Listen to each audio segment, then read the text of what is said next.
was a life-changing experience. Very sensitive creatures, really. But I am.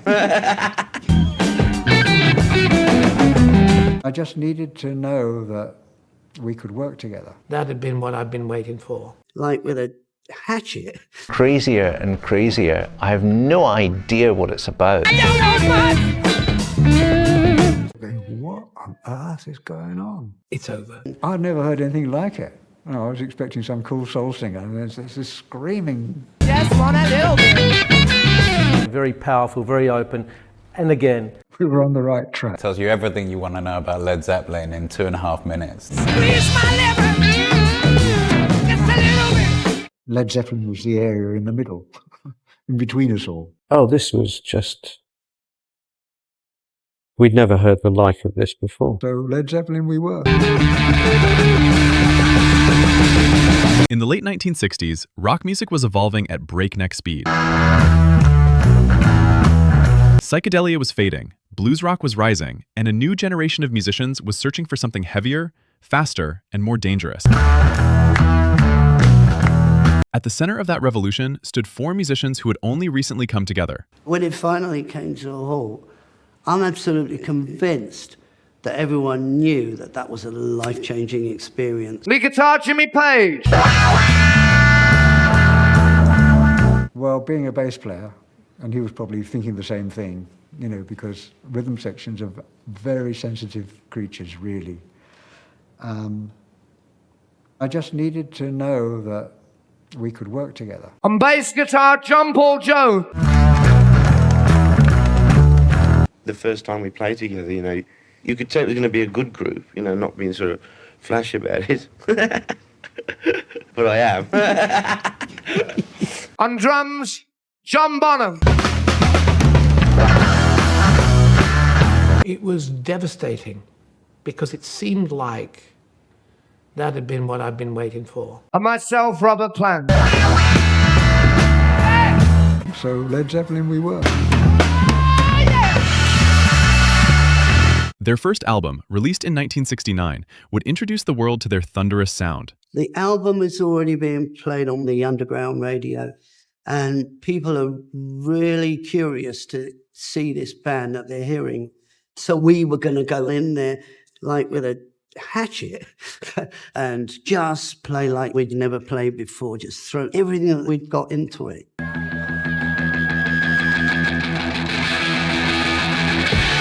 But buried within that debut record was a track that felt even more explosive than the rest. We're backstage at the Fillmore, and Peter Grant says, well, whatever happens, if you don't crack it here, it's over. A short, ferocious blast of electricity. The song was driven by one of the fastest and most aggressive guitar riffs ever recorded at the time.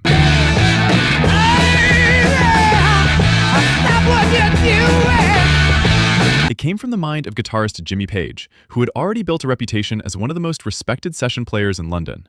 But with Zeppelin, Page was no longer playing politely in the background. He wanted impact. What you got with Communication Breakdown is something that Page was extremely good at and would get, obviously well known for. He could build a song around a repeated guitar riff very easily, and it would be infectious, you know, and that is a good example.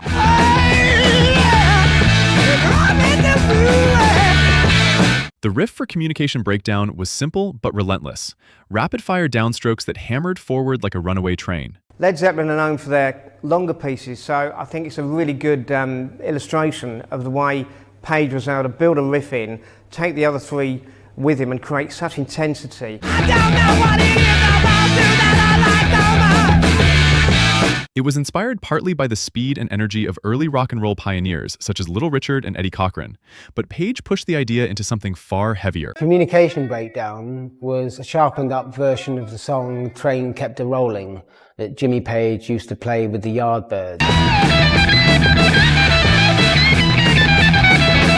The result was a riff that felt almost proto-punk, years before punk existed. Communication Breakdown is an exocet missile in sound. It just gets crazier and crazier. I have no idea what it's about, but it just tears the place up. It's an incredible little performance, and I don't know where it came from, but I'm glad it did. The song was recorded during the sessions for Led Zeppelin in late 1968. Unlike the layered studio experiments that would come later in the band's career, Communication Breakdown was captured with raw immediacy. We'd figured out what we were going to play and how we were going to play it. And the first three numbers were just bam, bam, bam, bam, like that. You could see people going, what on earth is going on?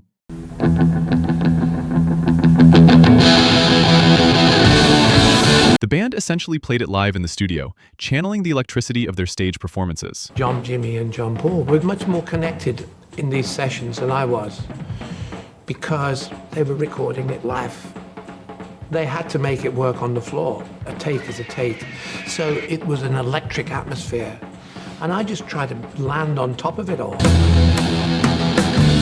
And behind it all is this tight rhythm section of drum and bass, which allows Page and Plant the freedom to cruise around on the top before it all comes to an abrupt climax.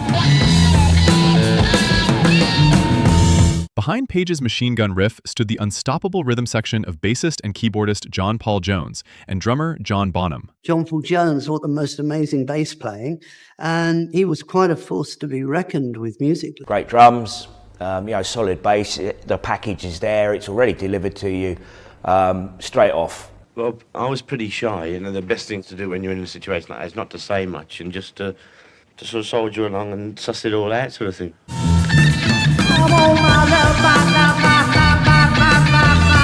Bonham's drumming was explosive yet precise, pushing the song forward with pounding authority. His style was heavier than almost anything heard in rock at the time.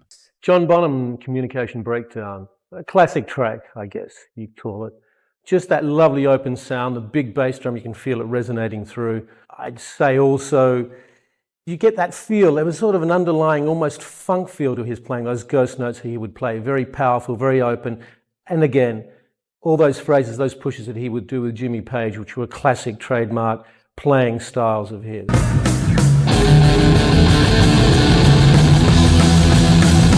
Then there was the voice. We just kept playing it and doing like solo breaks and all the rest of it, and Robert's improvising. I'd never heard anything like it. I was expecting some cool soul singer, and there's this screaming maniac.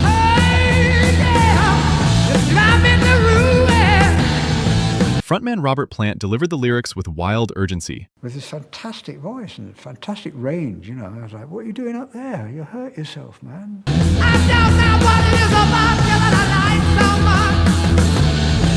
Howling about romantic frustration and emotional chaos. His high-pitched wails turned the song's simple theme into something electrifying.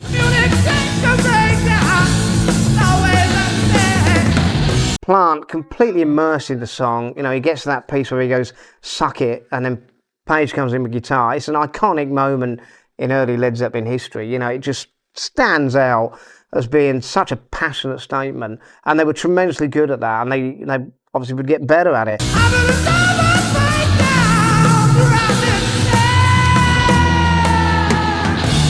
Together, the four musicians created a sound that felt new, aggressive, and unstoppable. Zeppelin always had completely different influences. We all listened to different things.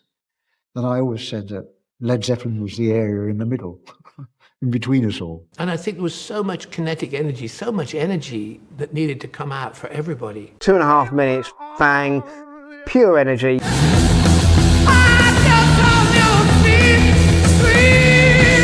Halfway through the track, the music briefly collapses. Then suddenly, Page launches into a blistering guitar solo. It's chaotic, fast, and wildly expressive.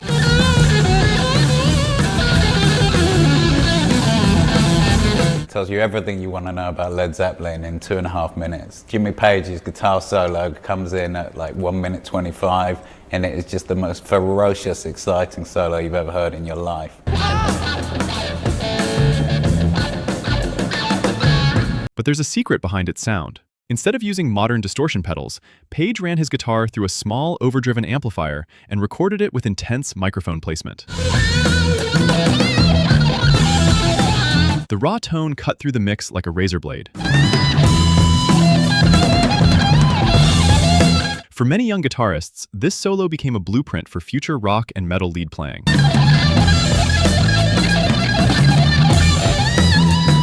Although Communication Breakdown was never the biggest hit in Zeppelin's catalog, its influence would ripple across decades of rock music. The song's speed and stripped-down aggression helped inspire early punk bands in the 1970s.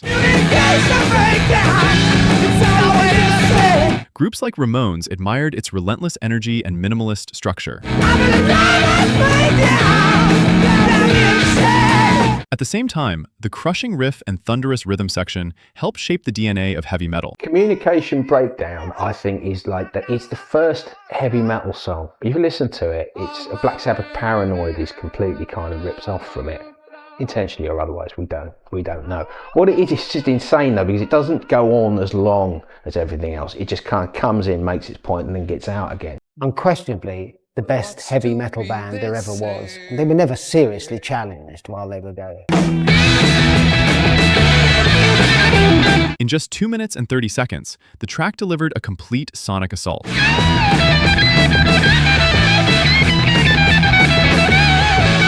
When listeners first heard Communication Breakdown in 1969, it felt like a warning signal. A lot of people claim that it's the first heavy metal song. I'm not so sure. I think, Ray Davies has got a few words about what the first heavy metal song is. Pete Townsend has got a few words about it as well. But, this was just... We'd never heard the like of this before. Rock music was getting louder, faster, heavier. And at the front of that transformation stood Led Zeppelin. It explodes basically into life. It's got a real metallic crunch to it. They're up and running straight away.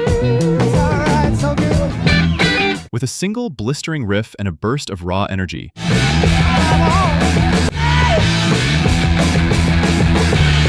Communication Breakdown didn't just introduce a band, it helped ignite the future of hard rock itself. We knew after that one that we were on the right track.